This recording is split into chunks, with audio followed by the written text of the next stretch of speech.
আসসালামু আলাইকুম। সবাই কেমন আছেন? আশা করি সবাই ভালো আছেন। বিএম বাংলাদেশের বিএনপি ক্ষমতায় আসার পর থেকে শুনতেছি তামিম ইকবাল ক্রিকেটের প্রেসিডেন্ট হয় নাকি ক্রীড়া মন্ত্রী হয়। এখন তো এই দুদিন তো জোরালোভাবে দেখতেছি যুব ক্রীড়া মন্ত্রীর হওয়ার সম্ভাবনা বেশি। যাই হোক, যেটাই হোক তামিম হইলে অন্তত ততটা খারাপ হইতো তো আরো বেশি তারা সবার থেকে অন্তত রক্ষা পাইব। এই মুহূর্তে তো তামিম ইকবাল তো একটা সময় ৮০-৯০% তার বক্তব্য ছিল।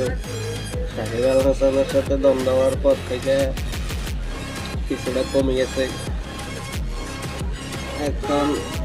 এটাই, তবে তামিম আসলে একবারে যে খুব বেশি খারাপ হবে তা কিন্তু নয়, অন্তত ৬০-৭০% ভালো হবে বলার চলে। আর কি, যাই হোক দেখা যাক কি হয়।